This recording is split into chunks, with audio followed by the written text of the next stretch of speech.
네, 시청자 안녕하십니까.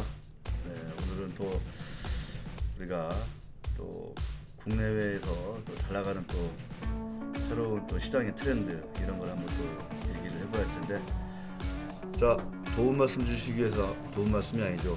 오늘 얘기를 이끌어 나갈 우리 김영식 대표님을 모셨습니다. 안녕하십니까. 네.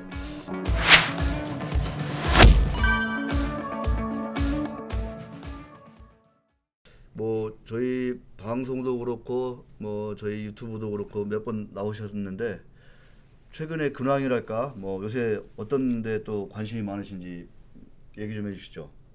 예, 뭐 요즘은 뭐 저희는 계속 이제 하는 일 하고 있고요. 네.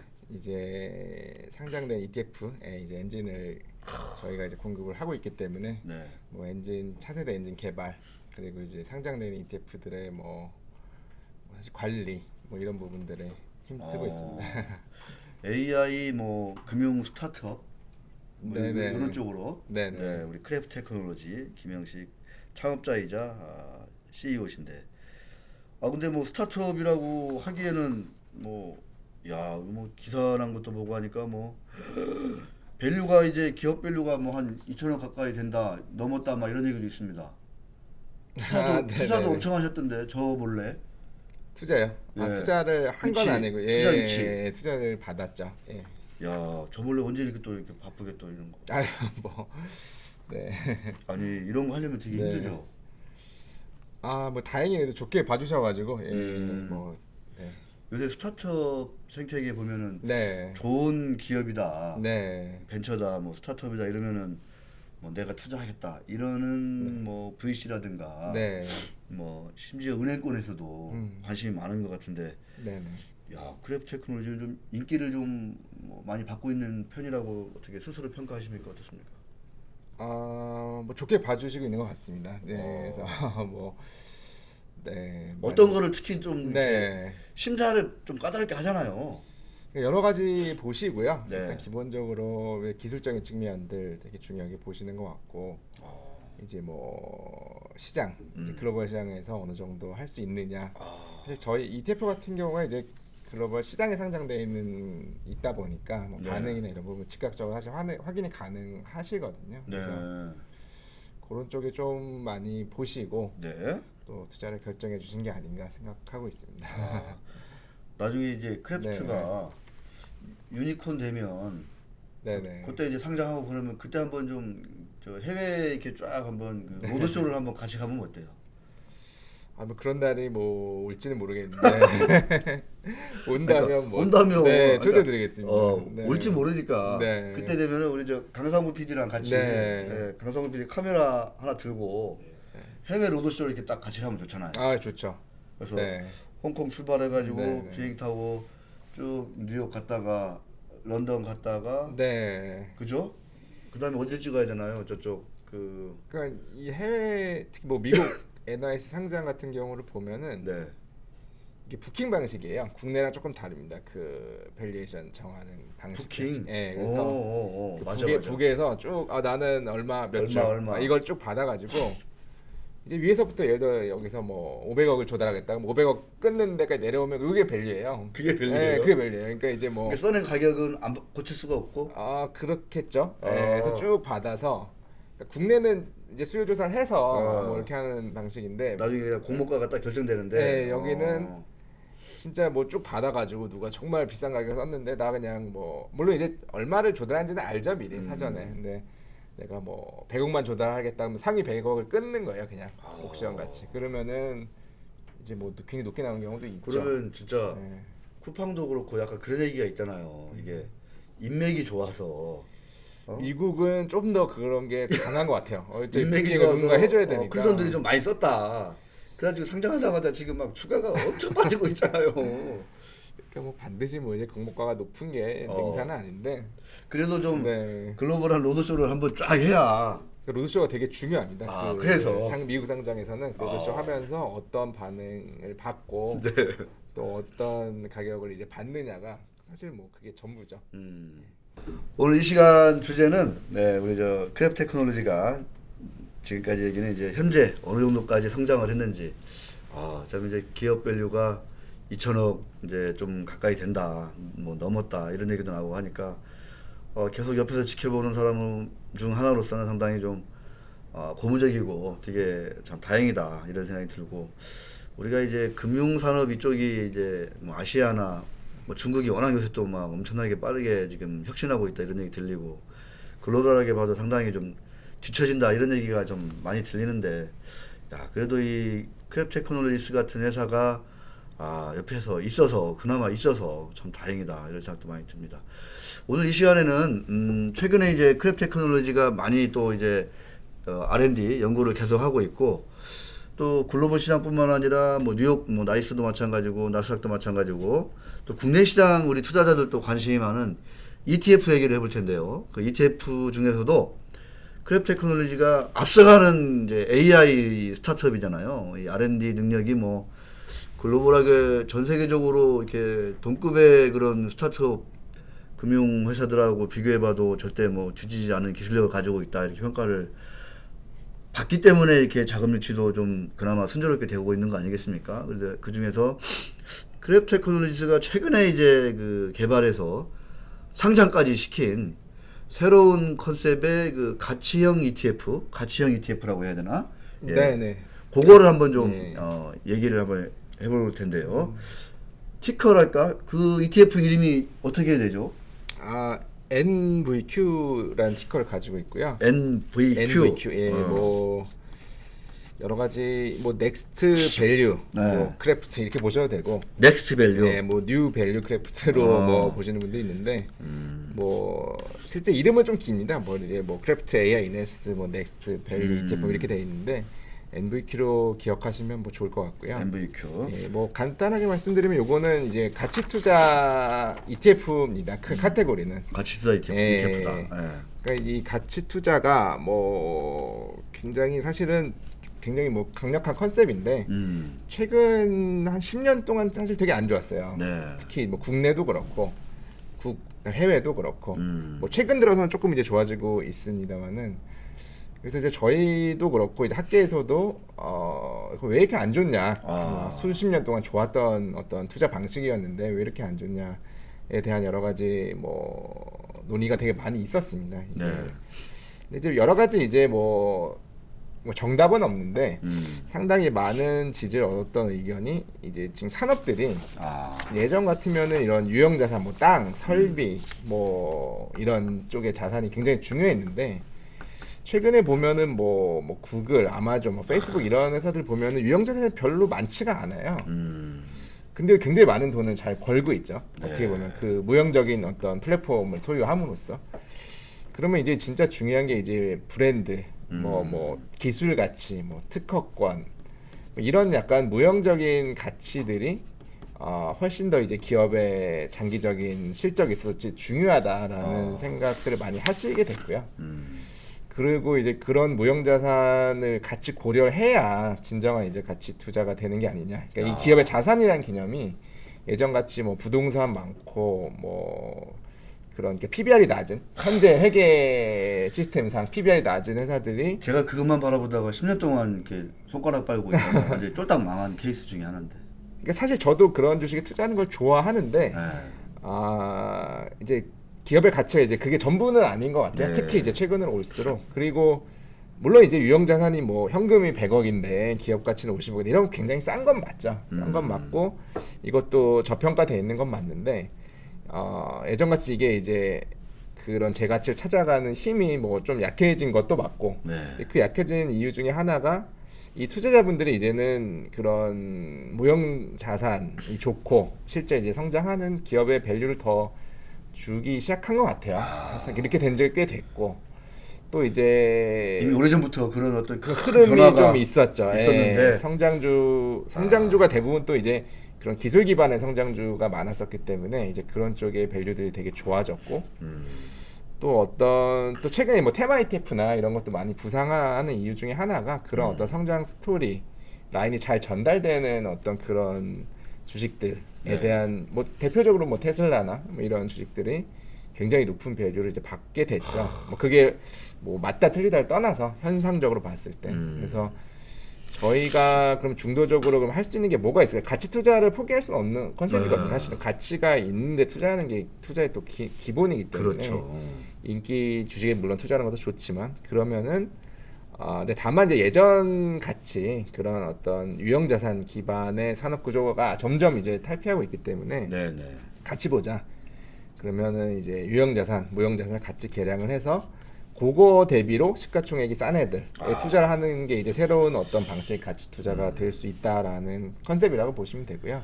네, 우리 저 시청자 여러분들도 네. 저도 지금 많이 좀 이렇게 참 저런 거를 미리 좀 알고 미리 좀 준비했더라면 지금의 뭐 그 계좌가 동그라미 하나 더 붙었을 거다 이런 생각이 들기도 하지만 그러니까 공부는 아무리 뭐 늦게 해도 하긴 해야 되는 거니까 그 이런 얘기가 지금 있어요. 보니까 S&P 500 이제 얘긴데 그 네. 시장 얘긴데 2020년 말 현재 와우 S&P 500 같은 경우에는요 기업 가치의 무려 90%가 무형 자산이다.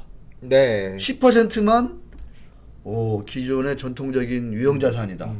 이런 얘기를 듣고 제가 네. 이게 완전히 정말 야 언제 저렇게 S&P 500이면 미국을 대표하는 500개 대기업인데 네네. 어떻게 저렇게 바뀌었을까? 음. 너무 놀라워요.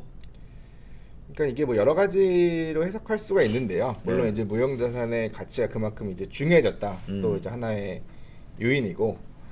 그러니까 이게 이렇게 잡히면 이제 PBR은 상당히 이제 높아진 거죠. 사실은 기존의 유형 자산 대비. 그리고 또 이제 그런 어떤 무형 자산에 기반한 그 뭐 브랜드나 아니면 그런 뭐 성장성이나 이런 부분들이 높게 평가를 받고 있다. 네. 그것이 옳고 그름을 떠나서 이게 나중에 봐서 이게 너무 높게 평가했다고 할 수도 있어요. 사실은 지나서 보면은. 근데 일단 현상은 이제 그렇게 되는 흐름이 굉장히 오랫동안 이어져 오고 있고 이제 그러다 보니 이제는 이제 유형 자산에 그러니까 이렇게 되면 이제 10%밖에 안 되기 때문에 유형 자산이 PBR이라는 지표가 이제 어느 정도 이게 무슨 의미가 있느냐를 생각을 해봐야 되거든요. 그러니까요. 네. 그런 전통적인 개념의 PBR은 그러니까 미국의 S&P 500을 보면은 그냥 잊고 투자해도 되겠다 뭐 이런 생각이 들 정도로 지금 압도적으로 이 무형 자산이 차지하는 비중이 9할이니까 우리가 지금 저는 지금 사실은 1할 가지고 지금 막 PBR 계산하고 있다 이런 지금 상황인데 참 너무나 참 아찔합니다. 정말 이렇게 해서 실제로 투자했더니 성과가 당연히 좋을 리가 없는 거죠. 사실은 없는 건데 크래프트 같은 경우에는 이제 그 여러 그 엄청난 그 빅데이터들 중에서도 이걸 이제 AI 어떤 그 기술 같은 거 이런 걸 개발시켜 가지고 엔진이라든가 이런 걸 개발시켜서 그런 그 이게 유형의 자산은 뭐 사실 계산해내기가 어려운 게 항목이 아니니까. 있죠. 예. 근데 이제 이 무형의 자산은 이게 어디에 어떻게 기업마다 이게 다 일관된 제가 볼 때는 정형화되는 그런 포맷이 있지는 않을 것 같아요. 네. 그래서 이거를 쏙 뽑아다가 그거를 숫자로 이제 계산을 해야 되는 게 이제 관건이니까 맞습니다. 예. 어떤 기술이나 어떤 아이디어를 좀 적용하고 개발했는지 궁금해요. 그러니까 이제 기존의 어떤 회계 장부 시스템이 대부분은 유형 자산 기반이에요. 그러니까. 예, 지금도 뭐 마찬가지로 그래서 네네. 이제 뭐 부동산이나 뭐 현금이나 이런 여러 가지 그냥 이게 유형 자산들 말 그대로 그런 부분들은 잘 이제 올라가 있는데 무형 자산 쪽은 상대적으로 잘 이게 개량이 안 됩니다. 지금의 그 시스템으로는. 네. 근데 이걸 뭐 시스템을 그럼 바꿀 수 있냐? 물론 이제 바꿀 수는 있겠죠. 점차적으로 그런 방향으로 갈 수는 있는데 네. 이게 섹터별로 뭐 회사별로 상황이 굉장히 많이 달라요. 사실 이게 뭐 우리가 어떤 사실 지금 대부분의 무형 자산들은 비용 처리되고 끝나는 것들도 많이 있어요. 네, 근데 우리가 맞아요. 광고비 써서 이제 썼다 그냥 이제 없어지고 없어지는 거죠. 실제로는 사실은 이제 브랜드가 남는 건데 그리고 그리고 이제 뭐 이런 우리가 이제 활성 사용자 수 네. 이런 것도 사실 되게 중요한 자산이잖아요. 원래는. 근데 그런 게 장부에 올라가 있지는 않죠. 사실은 그냥 이제 우리가 그거를 획득하기 위해서 많은 이제 돈을 쓰고 하지만 구독자가 그렇죠. 몇 명인지 네네네. 또 몇 명이 이 구독자 계속 유지되는지 그렇죠. 이런 건 예. 정말 중요하잖아요. 요새는요.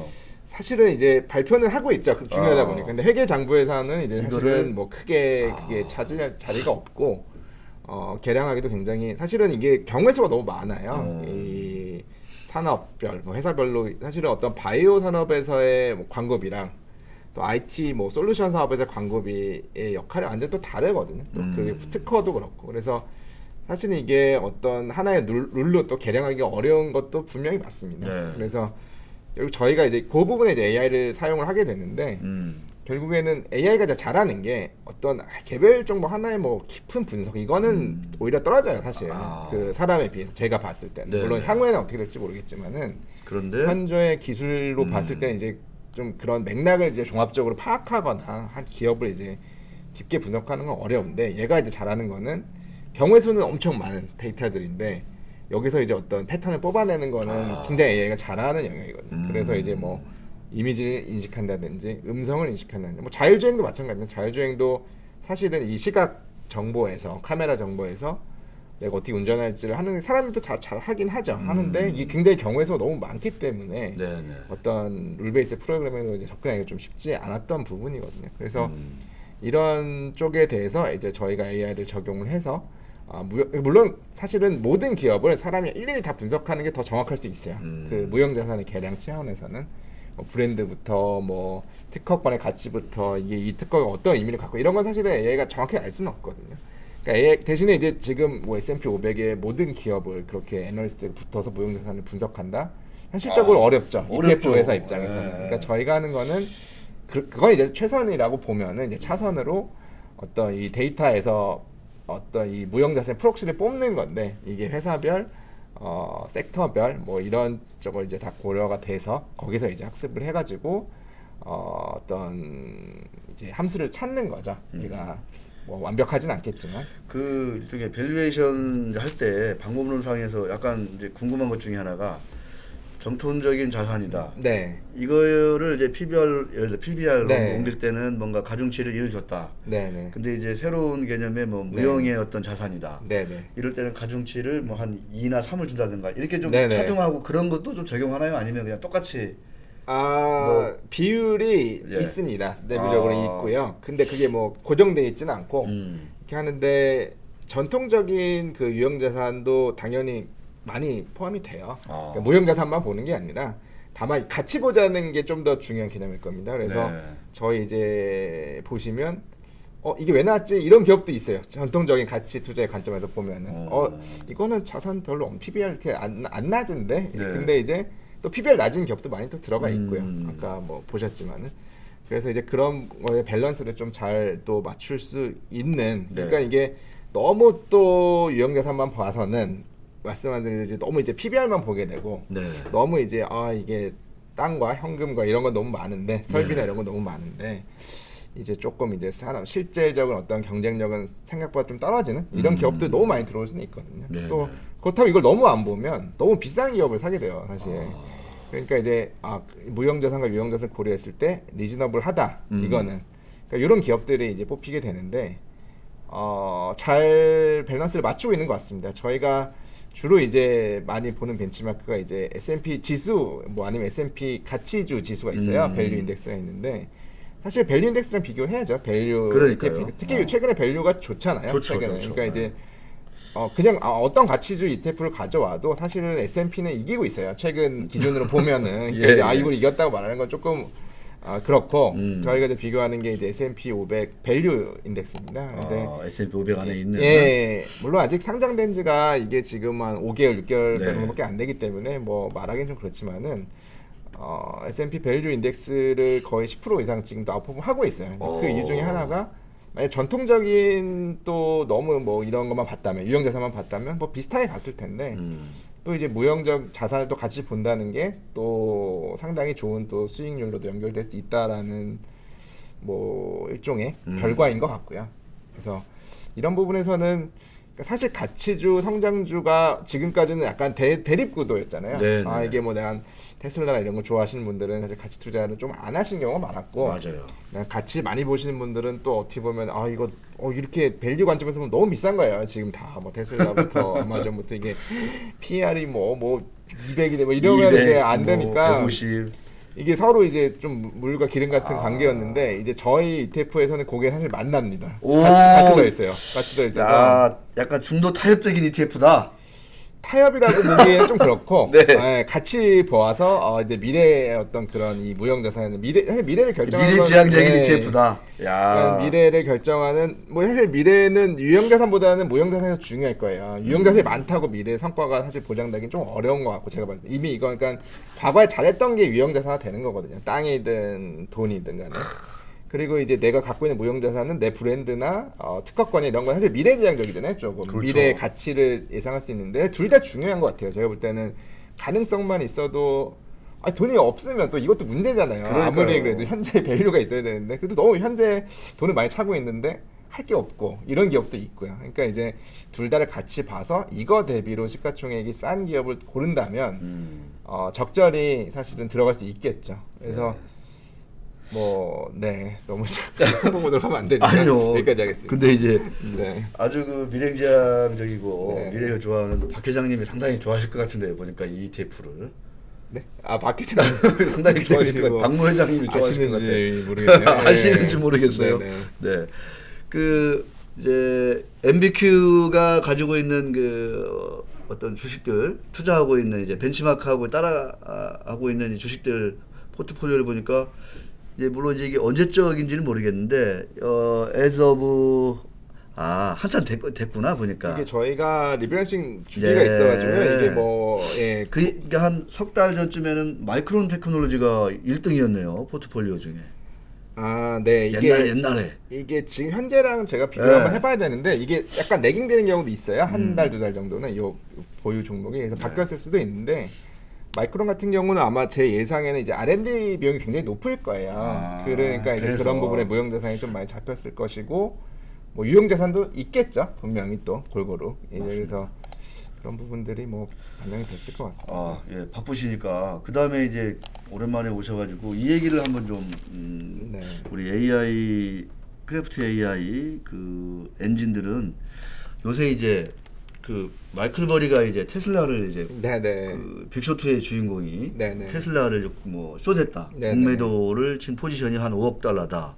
이런 게 이제 노출이 돼가지고 상당히 좀 막 설왕설래. 야 이거 그럼 누가 이길까? 뭐 이 와중에 이제 우리 국민연금 보니까 제가 나중에 이건 한번 정리를 해볼 필요가 있을 것 같긴 한데 국민연금 보면은 테슬라를 약간 좀 늘리는 듯한 빠지니까 비중을 더 늘리는 이런 상황이고 또 이제 최근에 미국 시장에서 이제 뭐 진짜 인기를 끌었던 이 ETF 중에 하나가 이제 ARKK 네네. 그죠?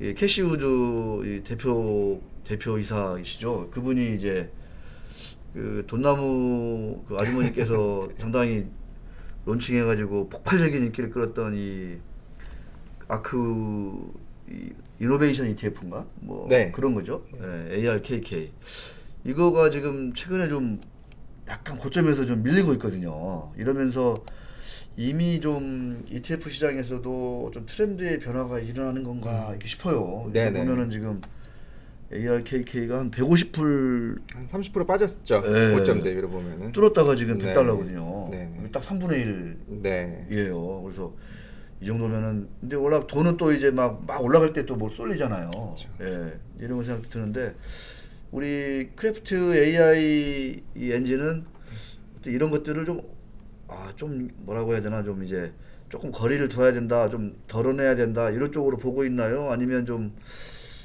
어떤 좀 시그널이랄까? 어떤 지금 학습을 하고 있는지 되게 궁금해요.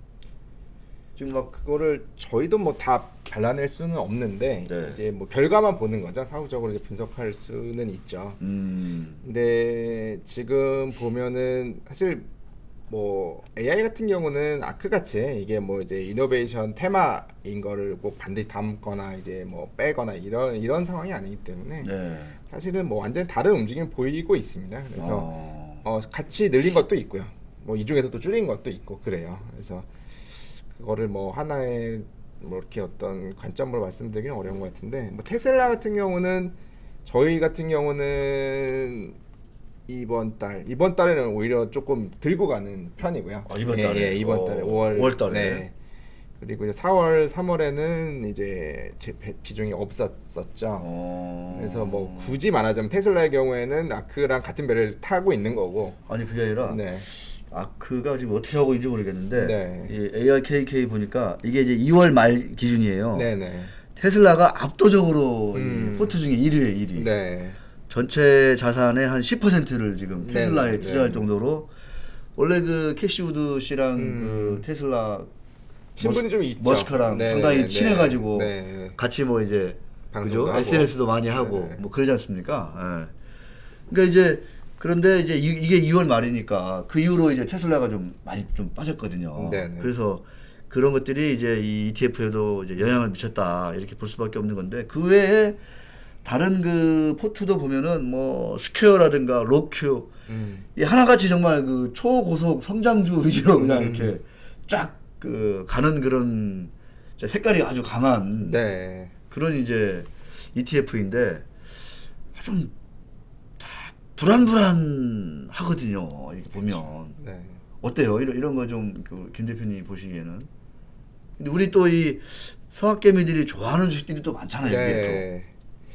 사실 이런 테마 ETF들의 뭐 장점이자 단점이 이 스토리텔링이 되게 확실하다는 거거든요. 그래서 그만큼 어떻게 보면은 마케팅하기가 되게 좋아요. 또 네. 한편으로는 이 스토리가 살아있기 때문에 그래서 뭐 예를 들어 뭐 어떤 숫자로 접근한다는 거는 사실 좀 잘 이렇게 받기 어렵고 일반 어떤 또 투자자분들 입장에서는 어떤 야, 이게 이 주식이 이런 걸 하고 있는데 이런 비전을 갖고 있고 이렇게 되고 있다 이런 스토리가 훨씬 더 사실 투자의 그 모티브가 되기가 쉽거든요. 그래서 한편으로는 이런 ETF 잘 될수록 또 어떤 고평가될 확률도 사실 좀 더 높은 거는 사실인 것 같은데 이거는 또 이제 굉장히 많은 시간이 지나야 알 수 있는 거잖아요. 사실 네. 실제로 이런 회사들 중에 굉장히 잘 된 회사들이 나오죠. 보면 그러면 이제 지금 밸류에이션보다 훨씬 더 높은 이제 좋은 큰 회사들이 되는 건데 또 망할 확률도 그만큼 높은 것도 사실일 거예요. 그게 좀 이제 둘 다. 그래서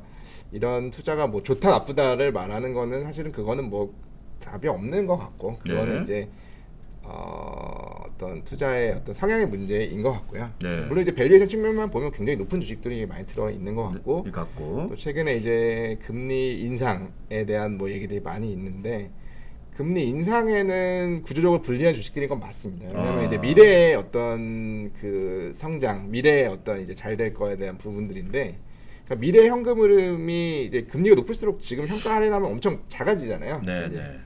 그러니까 이제 금리가 높을수록 이렇게 미래의 어떤 기대치가 높은 주식들은 좀 불리할 수밖에 없는 것 같아요. 네. 그래서 그런 차원에서 일부 또 금리 인상 때문에 또 좀 조정을 받은 측면도 분명히 있고요. 네. 그 같은 경우는. 야, 되게 재미난 기사도 있는데 캐시우드 이제 아크 인베스트가 코인베이스 주식을 또 예, 많이 샀죠. 수요일 날 또 엄청 샀나 봐요. 네. 물론 이제 워낙 큰 펀드이기도 하니까 네. 조금만 움직여도 죄송합니다. 그 가치가 꽤 클 텐데 하여튼 그래서 네. 이런 게 다 이제 맞물려 가고 있는 것 같아요. 그죠?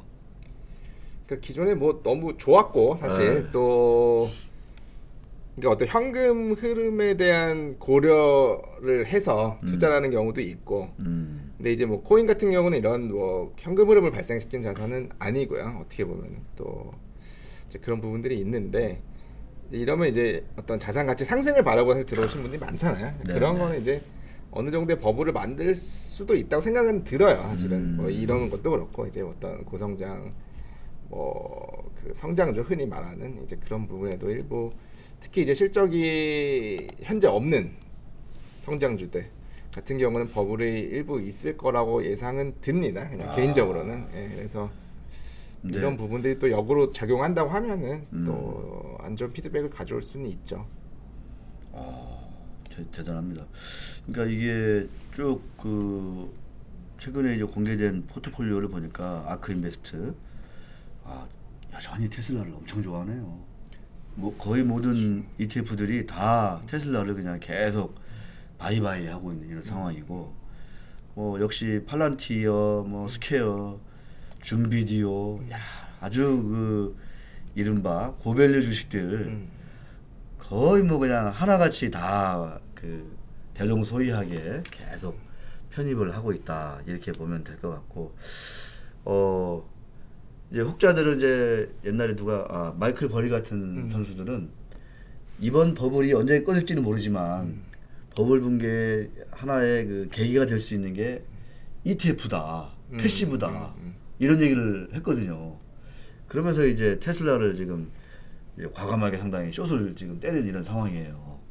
이런 거 생각하면은 상당히 진영별로 보면 아까 얘기한 이제 우리 크래프츠의 MBQ는 네네. 미래지향적으로 전통적인 가치주와 어떤 성장성 있는 그러니까 무형의 가치를 많이 가지고 있는 그런 기업들을 상당히 균형적으로 좀 편입하려고 좀 이렇게 그 AI들이 열심히 좀 연구를 하는 것 같다 이렇게 얘기해 주셨는데 뭐 뉴스상에 뭐 그런 걸 수도 있고 또 뭐 그 이면에서 저 빅쇼트하고 또 돈나무하고 또 막 엄청 또 뭐 술 한잔 하고 있을지도 사실 모르는 건데 약간 좀 진영 요새 우리나라 또 진영 이런 거 좋아하잖아. 진영 논리 이런 거 좋아하잖아. 진영 싸움 이런 거 보면은 네. 좀 상당히 둘 간에 누가 이길지 지금 상당히 좀 그런 민감한 그런 시기가 좀 시기인 것 같아요. 느낌이 네네. 느낌이 그런 것 같고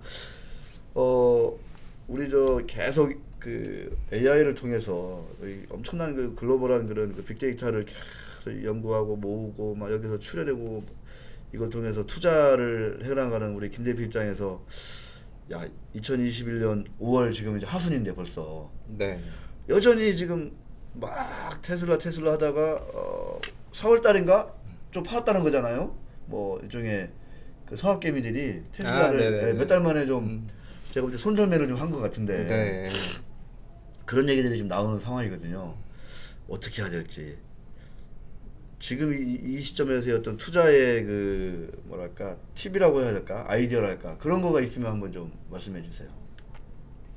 어려운 얘기긴 한데 네, 되게 어려운 얘기인 것 같아요. 고민이 그래서 많을 것 같아서. 저도 그러니까 뭐 AI를 떠나서 AI의 떠나서. 의사결정 방식은 사실 뭐 어떤 이렇게 하나의 룰로 말씀드리기 되게 어려운 것 같고 그 개인적인 생각에는 참 뭐 또 많이 비싸다고 생각한 지가 오래됐어요. 저는 개인적으로는 주식이. 비싸다. 예, 하지만 또 투자 안 하자니 그 다른 대안도 사실 없거든요. 없고, 지금 뭐 금리나 이런 걸 봤을 때. 맞아요. 대안이 없다는 것도 참 네. 그게 또 고민이에요. 그러니까 이제 뭐 저도 이제 쭉 포트를 보면은 그냥 개인 투자 개인으로 이게 그냥 장기로 갖고 간 포트를 보면은 뭐 이제 예전에 이제 뭐 그런 이제 뭐 곡식들 에그 이런 ETF 많이 나와 있어요. 뭐 이제 그리고 뭐 콘 ETF들 옥수수 이런 게 되게 많이 올랐더라고요. 지나고 나서 보니까. 그리고 이제 뭐 한창 좋았던 게 이제 뭐 클린 에너지, 뭐 이제 태양광 이런 ETF들도 보면 되게 거기는 엄청 좋았었죠. 뭐 꽤 이상 뭐 올랐었어요. 오히려 네. 아크 이런 거보다 훨씬 더 많이 올랐다가 또 최근에 굉장히 많이 빠졌고 거의 이제 그럼 또 이제 약간 이렇게 최근에는 이제 막 모멘텀과 결국 리버전 예 이제 싸움인 건데 참 이제 막 오르는 걸 거기에 올라타서 쫓아가기에는 좀 부담스러운 것 같아요. 저 개인적으로는. 그래서 그런 주식들보다는 조금 이제 뭐 진작에 꺾여서 오히려 뭐 조금 이렇게 약간 아예 예전 같이 뭐 코로나 때처럼 그 정도는 아니겠지만 어느 정도 있는 것 중에 좀 가능성이 좋아 보이는 종목들. 결국 그러니까 버블이라고 느껴지는 부분이 있는 종목들은 손이 안 가더라고요. 저 같은 경우는. 그리고 뭐 그러니까 여러 가지 대비를 해야 되는 것 같아요. 지금은 이제 시장이 워낙 정말 항상 예상이 어렵지만은 이렇게 또 극명하게 서로 이렇게 갈리는 적이 많지는 않았던 것 같거든요. 그래서 또 워낙에 또 이제 풀어 놓은 통화량도 워낙 많고 이런 부분들이 어떤 효과로 올지 그리고 또 좀 이렇게 이런 속도도 좀 빨라진 것 같고 어떤 호흡들도 그리고 이게 엄청 빠르죠. 말도 못합니다. 확 모멘텀을 만들었다가 또 확 없어지고 그러니까 또 이제 안 오르는 거는 또 갑자기 또 와서 그냥 한 번에 또 올려놓기도 하고 이러기 때문에 진짜 다양하게 투자를 하고 있어야지 뭐 향후에 어떤 뭐 인플레이션 수준이 어떻게 될지 모르겠지만 또 그런 부분에 대한 대비도 될 수 있을 것 같고요. 코인 시장은 어떻게 될 것 같아요? 코인 시장 저게 또 지금 우리나라에 코인 투자하는 사람이 한 500만이라는 얘기가 있어요. 그러니까 이 정도 이제 사이즈가 되면 사실은 뭐 아예 없어지기는 쉽지 않을 거라고 보고요. 기본적인 수요는 있을 것 같아요. 그러니까 이게 일종의 이제 트레이딩 수요가 있겠죠. 이거에 대해서 뭐 이게 어떤 뭐 펀더멘털이 있어서 뭐 이거는 제가 뭐 잘 모르는 영역인 것 같고, 제가 느끼기에는 뭐 이런 트레이딩 수요는 되게 많은 것 같아요. 그리고 이게 과연 이제 뭐 코인이 완전히 설령 폭락하면 없어질 것이냐 했을 때 그러진 않을 것 같아요. 여전히 있을 것 같고 사라지지 않을 것 같다는 생각은 들고요. 물론 이제 주기적으로 뭐 왔다 갔다 하겠죠, 가격 자체는. 그리고 이거는 어떻게 보면 펀더멘털이 없다는 것 자체가 트레이딩 하기엔 더 좋은 요소가 아닌가라는 생각도 들기도 해요. 네, 네. 또 이제 뭐 도지코인 같은 경우 그 중에서도 펀더멘털이 더 없잖아요. 네. 그러면서 뭐 이제 이런 자산들 항상 또 있어 왔으니까 예전부터 보면은 또. 네. 야, 우리 국내 증권사 이제 해외 주식 이런 어플 깔아놓고 보니까 MBQ가 딱 이렇게 있네요. 32.1505달러. 어제 종가가 이렇게 적혀 있네요. 네. 보니까. 야, 뭐 주봉 보니까 뭐 아주 그냥 뭐 쉬었다 올라가고 야금야금 올라갈 것 같은데, 이런 거에다가 이제 욕심인데 네. 이런 어떤 그 가치형에다가 배당까지도 좀 이렇게 뭐 섞어가지고 이렇게 네. 또 할 수 있는 그런 또 ETF 같은 거는 또 안 나오나요? 뭐 아니면 지금 벌써 있나요? 뭐 다 섞어 있진 않고요. 이제 네. 컨셉별로 다른 ETF들로 구성이 되는데, 이제 HDIV라는 ETF가 있습니다. 저희가 이제 저희 기술로 이제 운영이 되는 건데, 네. 거의 고배당 ETF예요. 미국 네. 대형주 기반의. HDIV도 그 카테고리에서는 굉장히 좋은 성적을 지금 보여주고 있고요. 네. 하이 디비던드 약자입니다. HDIV 가. 그러니까. 네, 이제 배당을 이제 높다라는 뜻이고요. 아니 미국 시장하고 거의 뭐 완전히 차별화되네요 보니까. HDIV요. 네. 좀 아무래도 고배당주가 이제 뭐 거의 다 많다 보니까. 그러니까요. 네. 여기가- 움직임은 좀 다르죠. 그러니까 네. 가치형 주식도 좀 많이 있을 것 같아요. 여기 보니까. 아무래도 고배당주 쪽은 그러니까요. 밸류랑은 좀 비슷합니다. 네. 네. 자, 끝으로 우리 크래프트의 이제 향후 행보, 또 어떤 거를 또 준비하고 계신지 그런 것들을 한번 궁금합니다. 그러니까 여태까지는 이제 한 2년 정도 되는데요. 첫 ETF를 상장한지. 야. ETF 그렇게 오래 안 됐네요. 제 느낌으로는 최소한 한 5년 된 것 같은데. 2년입니다. 2년 아. 됐고요. 저희는 사실 그쵸. 저희도 뭐 꽤 오래된 것 같이 느껴지긴 하는데, 이제 2년 동안은 그러니까 사실 ETF를 상장한다는 것 자체가 물론 의미가 있지만, 더 중요한 거는 이제 저희가 처음에 ETF를 상장할 때는 이제 AI로 어떤 그런 미국의 메이저 이런 지수들을 충분히 이렇게 인덱스를 이제 좋게 만들 수 있다는 거를 AI로 만들 수 있다는 걸 이제 보여드리기 위해서였어요. 제일 큰 목적은. 그래서 이제 S&P 지수 이런 거 이제 타겟한 거죠. 큰 네. 미국 대형주 지수들을. 이제 2년 동안 뭐 좋은 결과로 잘 보여드렸다고 생각을 하고요. 네. 이제 2년 정도 이제 되니까 이제 음. 이런 기술들에 대해서 조금 이제 보시고 해외에서도, 그러니까 한 1년까지만 해도 잘 안 보세요. 기본적으로 이제 뭐 여러 가지 아직은 좀 짧으니까. 네. 근데 이제 2년 정도 되니까 좀 이제 좀 어느 정도는 궁금해하시는 것 같고, 요걸로 이제 뭘 같이 해보자 이런 리드들이 조금 들어오는 것 같습니다. 지금 같은 경우에서. 야. 지금 이제 저희가 내부적으로 이제 그런 어떤 일들을 하고 있고요. 해외 회사들이랑. 그래서 이제 그런 결과들을 뭐 조만간에 좀 보여드릴 수 있지 않을까. 야. 네, 그리고 이제 조만간에. 네. 뭐 조만간에 뭐 좀 길어질 수도 있겠지만, 그래서 이제 그런 부분들을 지금 열심히 하고 있고요. 네. 내부적으로는. 그래서 그런 어떤 이제 국내에서 만든 AI 기술이 사실 뭐 이런 자산 운용은 뭐 서구권이 완전히 메인이죠. 거의 메인인데, 이제 그래도 서구권에서 보시기에도 사실 펀더멘털 이쪽은 뭐 그쪽이 워낙 강하고, 네. 퀀트나 이런 AI 이런 기술적인 부분으로 접근하는 투자들은 갭이 그렇게 크지는 않은 것 같아요. 그리고 오히려 좀 아시안이 잘한다는 이미지도 있고, 저희도 뭐 레코드로 보던 뭐 기술력으로 보던 그렇게 막 뭐 선두에 있다고 봐주시는 것 같아요. 그래서 그런 부분들을 최대한 잘 활용을 해서 저희가 좀 뭐 전체 금융 시장에서 이제 AI의 그 파일을 좀 그래도 잘 찾아먹는 그런 회사가 되는 게 이제 목표입니다. 대단합니다.